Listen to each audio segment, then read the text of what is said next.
So a while ago, I made a video about the basics of photography. And in that video, I used a 10-year-old camera for all the shots. I really wanted to show you guys you don't really need an expensive camera to take great photos. And some of those photos turn out to be really good. So today, I'm going to show you how I edit those photos in Lightroom Classic so you can bring the best out of your photos. And stick around to the end because I'm also going to show you how I export my photos so you can get a very nice, clean and crispy photo when you upload them to the internet. It can be Instagram or actually it can be Instagram. That's the only place you can upload your photos. But anyway, stick around and I'll show you how I export my photos in the end of the video. So let's jump in.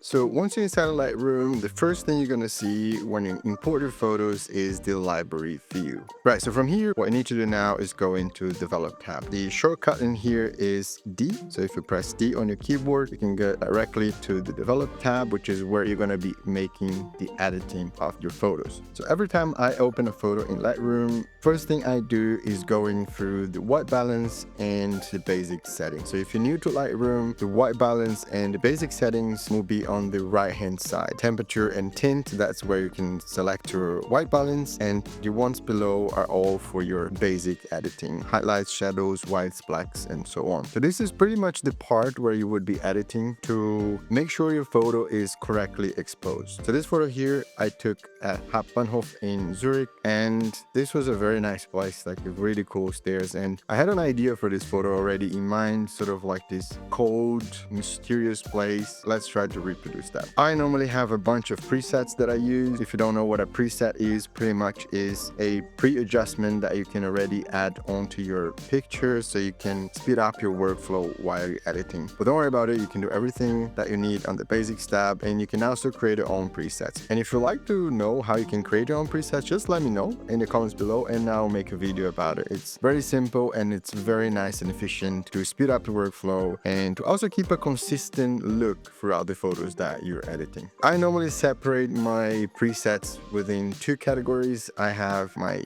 curves. So this is just the tone curve. This helps me just to add a little more contrast. Sometimes it has some color correction and sometimes it doesn't. It really depends on which preset that I use. And I also have my fully customized all the colors, white balance, temperature, everything. In this particular case, I think I'll be using just the curves to add a lot of contrast. I think it looks pretty good already just with the curves, but let's make some adjustments here. Something that I could adjust is a little bit of the temperature. Don't want it too cold, and it's slightly warmer, and I want to put it down the contrast a tiny bit. Highlights, let's see, 50, and shadows around 25. Before and after, and then we put the vibrance down a little bit. I think it's too vibrant. It's looking pretty good already. Before and after. Here in the curves, as I said before, I use mostly for contrast. So let's make a S-shaped curve. I'm gonna add a little bit more contrast in the shadows and just a tiny bit more in the highlights. So you can now see a very nice contrast between the shadows and the highlights. So it looks pretty good for me so far. I could just stop here. The photo looks nice. I like it. I think it looks pretty good so far from what it was before, like very flat and warm. Now you have a little bit more of this cold look, but also with the handrail very nice and prominent on the photo, which draw your eyes, which is what you wanted. From the tone curve, we can go down to the HSL tab, which is hue, saturation, and luminance. In the hue tab, you're dealing with the shade of the color. In the saturation, then you have the intensity of that color. So if you slide orange towards the left, you see that the handrail is just disappearing, taking all that color away. And if you go on the other side, you're making it really, really strong. And luminance is the brightness of that color. So let's do the orange again. If you go into the right side, you see it gets really bright. If you go to the left side, it gets really dark. And this one here, I think I'm just gonna make the orange pop in a little bit more. So slide the saturation towards the right around +15. And I think the image has a little bit of yellow. I want to get rid of it a little bit.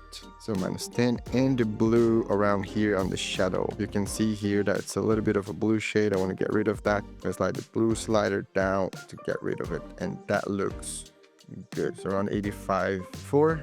And after. So next up is the color grading. In the color grading tab, you can go and be very creative with it. I don't use as much, and it really depends on the case. But let's try and use here. Let's see how it happens. Let's put a hue of 225. Let's see, but just a tiny bit and see how it looks. So if you go like this, you can see that it adds a lot but let's put just around 5. And then the highlights, let's add around the yellow. Let's see, just a little bit, not too much. Also around 5. And then let's use the blending mode, which pretty much dictates which side you want to take. If you want to go more towards the shadow or if you want to go more towards the highlights. So in this case, for example, if I go to the right side, it goes more towards the yellow. If I go to the left side, it goes more towards the blue. Lens correction I cannot apply in this one, but helps you to get rid of any aberration that your lens caused. If I was using my Sony a7 IV with a Sony 1635, I could come here to remove chromatic aberration, and that would get rid of anything that the lens has caused in the photo. But in this case, as I shot with a 10-year-old compact camera, that's not possible. So the transform tool is to align the photo if it's maybe wobbly from one side, not really necessary in this case. And the last thing I normally do is I'll go into the calibration, and here you can dial in a little bit better the colors. I will be using the green, maybe see to the left side. So see, you can do some crazy stuff with the slider, so don't go too crazy on it. Let's put a little bit towards, I think towards the purple, maybe +5, maybe the saturation on the red primary. I think that's pretty good. What do you think? Let me know in the comments below. And lastly, in this photo, what I do is I will crop already to Instagram. Go into the crop tool here on the top, and then here it says original. Instagram has a format of 4:5, so you can just select it already 4:5, and you can already crop. I would just try to find the best composition for the photo, which I think is around here. It looks pretty good, and I also got rid of the handrail on the wall, which otherwise I would have to use Photoshop for it. So let's see, that looks like a really nice photo, and can't tell that it was taken on a 10-year-old compact camera. Not as sharp as you expect, but hey, for social media, that looks pretty good. So next photo we have is very similar. Let's go and crop it. Again, crop top side 4:5. It definitely needs to transform this photo to like align it better. So let's maybe do that first. Go to transform. Just out. Good job. I like that. And in this photo, I'll be editing from the scratch. No presets, no anything. So let's see how it goes. Let's start with the exposure. I think we need to dial down the exposure a little bit because it's quite a bright image. I normally put the contrast down a bit because I like to add contrast within the tone curve. The highlights, that's pushed down. I need the details on the wall. Let's see the shadow, maybe around 40. Whites to help even more to bring it back. The highlights and the blacks to get even more of a flattened image. So you really at this stage want a flat image. So we have the tone curve, and here I will add the contrast. Let's make a S curve.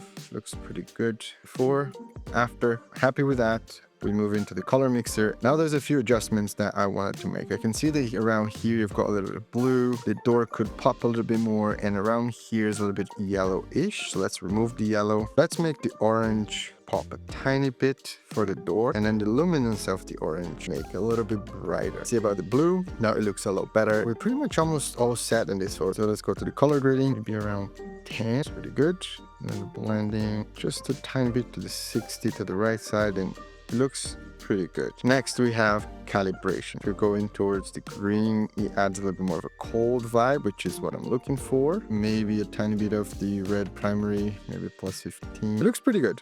I think it looks very decent photo. I would be happy to post. Next one, the cathedral in Zurich. For this one, I will be using a preset. I'm just going to increase the temperature a little bit because for me it's a little bit too cold, and I'm pretty happy with it. The photo looks really good. I would say I can make some adjustments in the shadows to open up a tiny bit more. Exposure, maybe down a little. It really is a moody photo. Curve, I can bring it down. The blacks here, I don't really like it very much on that one, and maybe a tiny bit less contrast into the shadow, and it looks pretty good. Next one, so let's crop it and let's try and fix this photo. It looks a lot better. We also gonna be using a preset for this one, the same preset as I used before. Also gonna increase the temperature of this photo a tiny bit just so it gets a little bit nice and warmer. Maybe a little bit of exposure and contrast, turn down a little bit more, open up shadows a tiny bit. That looks pretty good. Let's go to the tone curve. Let's see.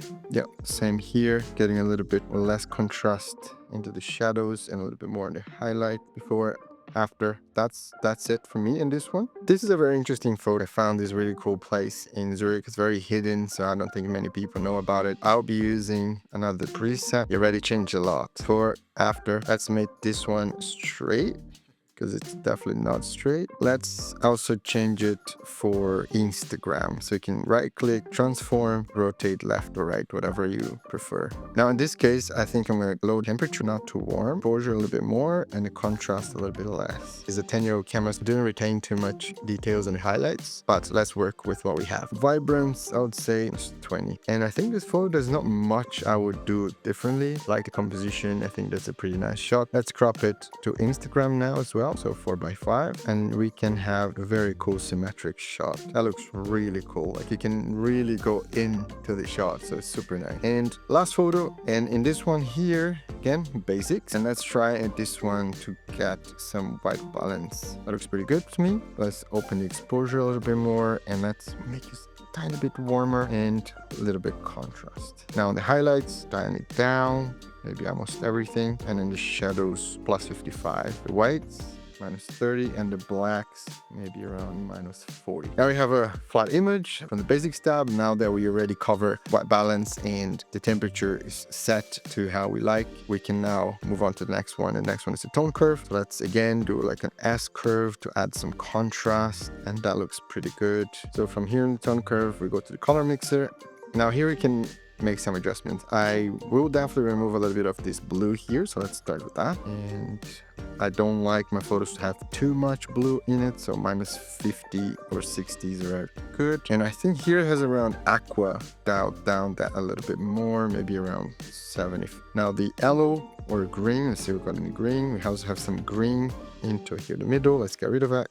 And the yellow, let's put it up the yellow a little bit because you have a nice contrast with the building orange as well. Let's just remove it a tiny bit. So that looks pretty good to me. Let's go into the next. So color grading, and here I would add some of the styles. Add some blue in the shadow. It looks a lot nicer with the blue in a contrast way. And let's add a tiny bit of yellow into the highlight. Let's use the blending tool and let's blend into a little bit more towards the blue. Kind of nice. You're kind of like creating like a sepia tone, like kind of like a film old look photo, but it looks pretty good. Maybe I'll add a little bit more contrast, light it down the exposure, and tone curve slightly more. There you go. That looks really nice.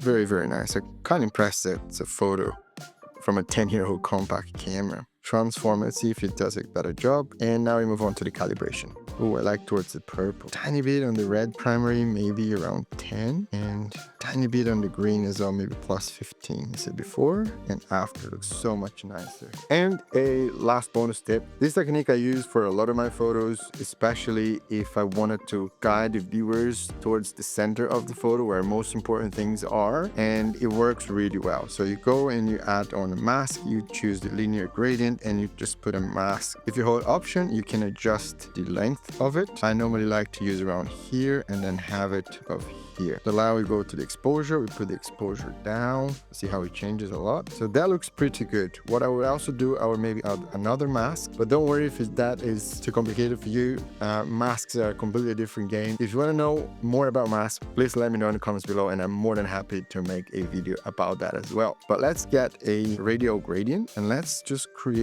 like this and put right in the middle here where the brightest, where the buildings are, and just add a little bit of exposure so you can create even more contrast between the shadows and the highlights. And that looks really good to me. From this to this, awesome. And that's it. That's how I will go about editing photos. If you have any questions, please let me know. But as I said at the beginning, let's export some of these photos so I can show you my export settings and you can use it if you want to. To export, make sure that the photo you want to export is selected, and you can go into File and Export, or you can use the Shift Command E if you're on a Mac, so Shift Command E. That will bring the export window. In this export window, what I normally do is I choose the folder. So for this photo, I'll just export into the desktop and I click choose. So now the photo will be exported directly to the desktop. I leave file naming as it is. And one of the important things I use is in this section here, file settings. On the file settings, I normally export into JPEG and I go to the quality, I go around 95, between 9 and 95%. It just works out for me. It gives me really sharp images. And also something I do as well is image sizing. I have the resize to fit, short edge, don't enlarge, and 1080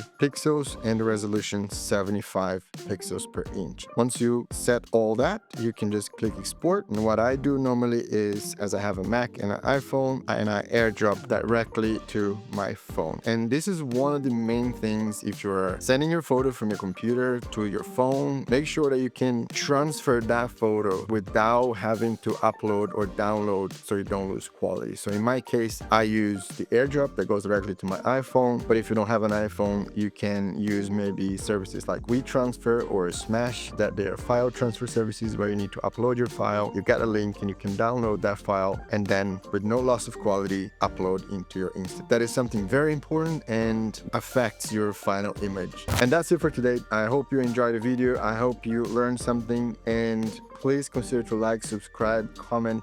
Let me know in the comments below what you like, what you don't like, or how you edit, or things that you do to make your photos look better. I appreciate it if you watch to the end, and I'll see you in the next one. Cheers.